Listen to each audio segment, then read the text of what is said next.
வணக்கம். மதுரை ரயில் நிலையத்தை புதுப்பிக்கிற பணி கடந்த 1.25 ஆண்டாக நடந்து வருகிறது.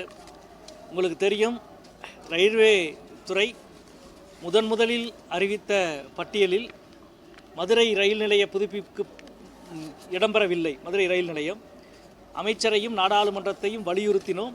அதனைத் தொடர்ந்து 2வது பட்டியலில் மதுரை ரயில் நிலையம் இடம் பிடித்தது.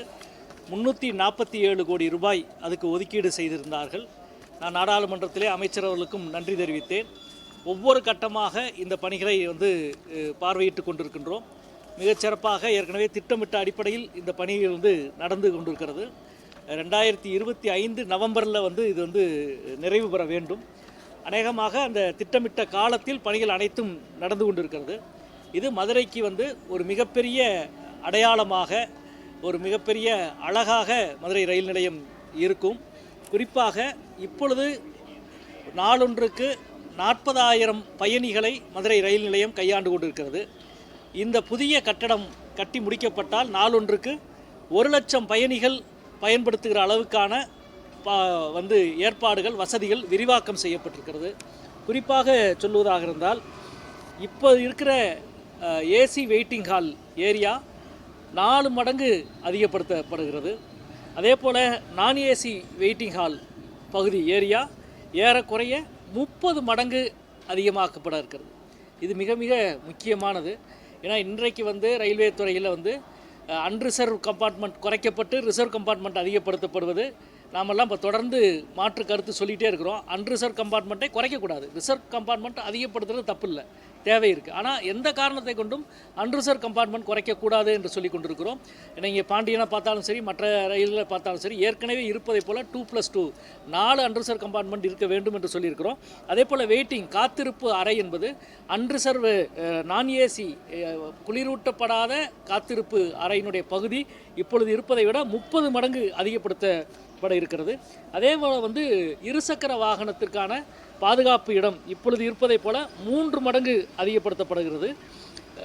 கார் பாதுகாப்பு பகுதி, கார் வைப்புக்கான பகுதி இப்பொழுது இருப்பதை போல 8 மடங்கு அதிகப்படுத்தப்பட இருக்கிறது. அதே போல் எக்ஸ்லேட்டர் இப்பொழுது 6 எண்ணிக்கையில் எக்ஸ்லேட்டர் மதுரை ரயில் விமான நிலையத்தில் இருக்கிறது. அது 32 என்ற அளவுக்கு உயர்த்தப்பட இருக்கிறது.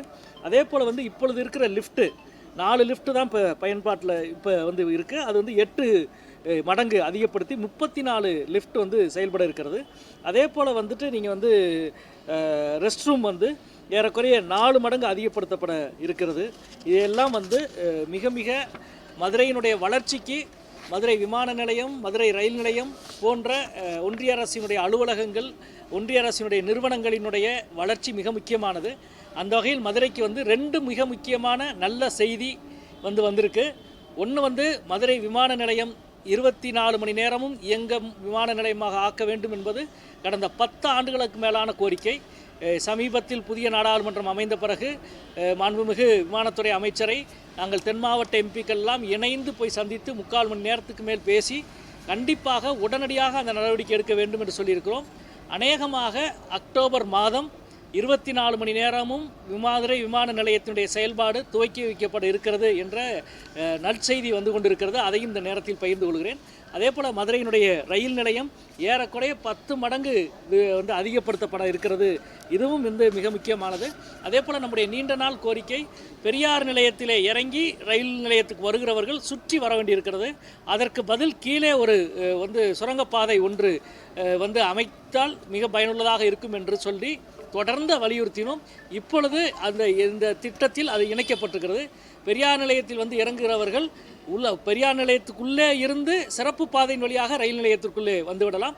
அதற்கான திட்டம் கடந்த 1 மாதத்துக்கு முன்பு கூட மதுரை மாவட்ட ஆட்சியரகத்திலே நடந்த ஆய்வுக் கூட்டத்தில் ரயில்வே துறை அதிகாரிகள், மாநகராட்சி அதிகாரிகள், வருவாய்த்துறை அதிகாரிகள் கலந்து கொண்டார்கள். நானும் கலந்து கொண்டு இந்த திட்டத்தை விரைவாக முடிக்க வேண்டும். இல்லைன்னா பெரியார் நிலையத்தில் இறங்குறவங்க மொத்த பெட்டிகளையும் தூக்கி கொண்டு, லக்கேஜையும் தூக்கிட்டு அவ்வளோ தூரம் நடந்து வர முடியாது. அல்லது அதுக்கு ஒரு ஆட்டோ பிடிக்கணும், அதுக்கு வாகனங்கள் பிடிக்கணும்.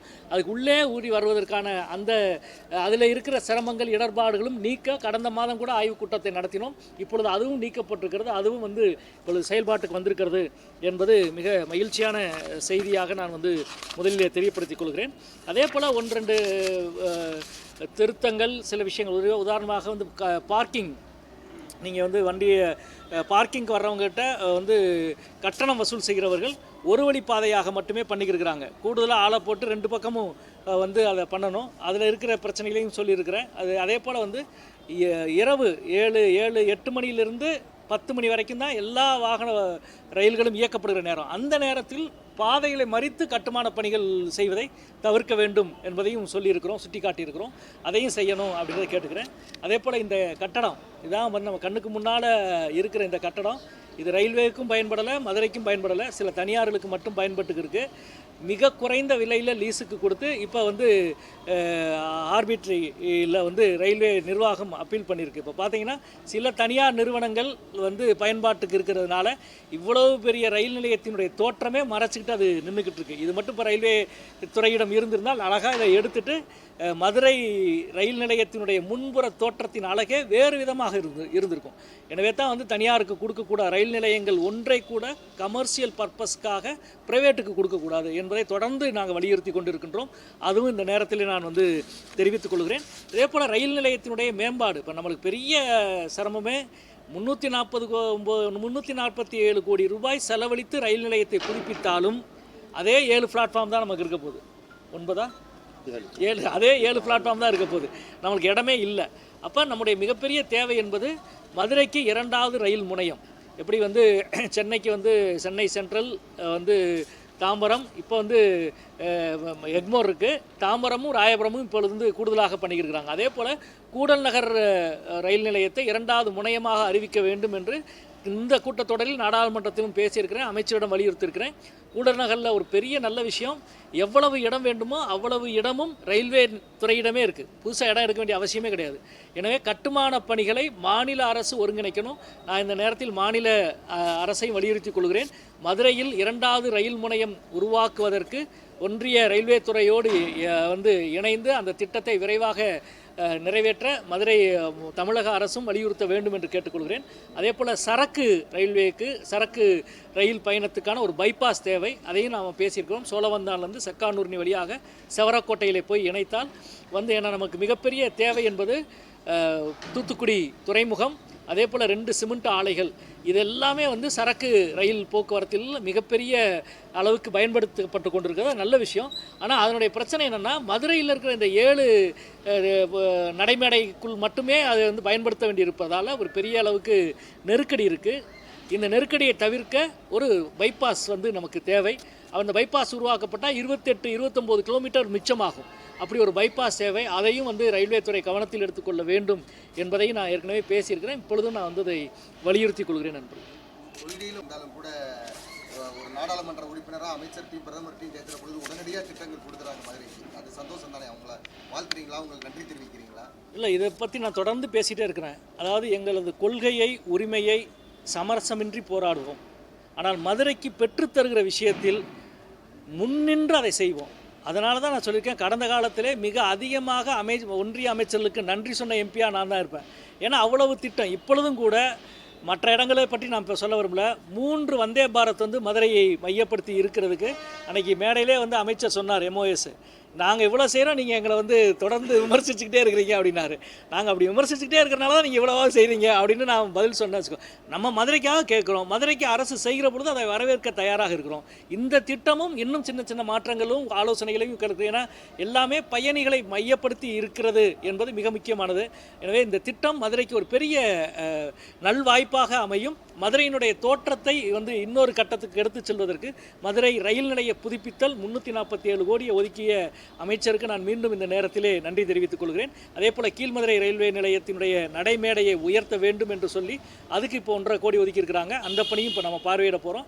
ஜனவரி மாதம் அந்த பணியும் நிறைவு வரும் என்பதை தெரிவித்துக் கொள்கிறேன். சார், நீங்கள் சொன்ன மாதிரி இந்த ரயில் நிலையத்தினுடைய கம்பீரம் வந்து கட்டடத்தினால கிடையாது செய்யுது.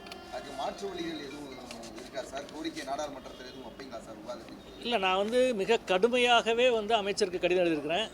இது வந்து நீங்கள் தனியார் நிறுவனத்துக்கு கொடுத்து, என்னமே மேற்கு வங்காளத்தில் இருக்கிற ஒரு நிறுவனம் நினைக்கிறேன், எனக்கு சரியான இல்லை, அந்த நிறுவனம் எடுத்து அவங்க வேறு அவங்களுக்கு லீஸுக்கு கொடுத்துருக்குறாங்க.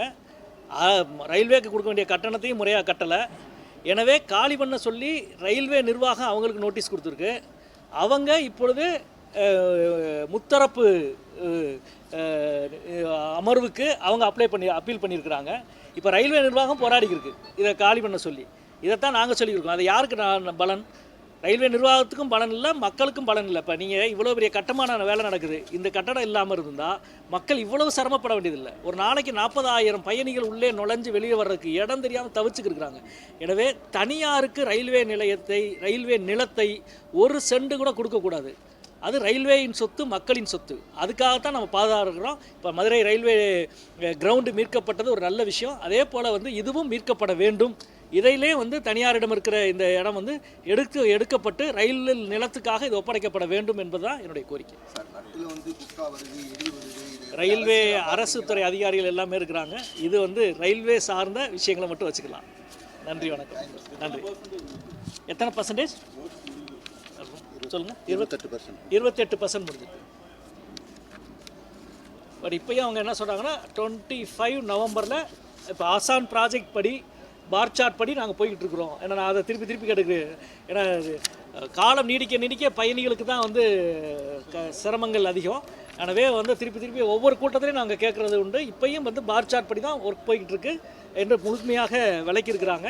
அதே நேரத்தில் நடைமுறையில் அவங்களுக்கு தெரியுமில்ல, இவ்வளோ ரயில்களையும் கையாண்டு கொண்டே ஒரு வேலையை செய்கிறதுல இருக்கிற நடைமுறையும் உண்மையிலே சிறப்பாக பண்ணிக்கிருக்காங்க. உண்மையிலே மதுரை ரயில் நிலைய அதிகாரிகளை தொழிலாளிகளை எல்லாரையும் பாராட்ட நான் கடமைப்பட்டிருக்கிறேன்.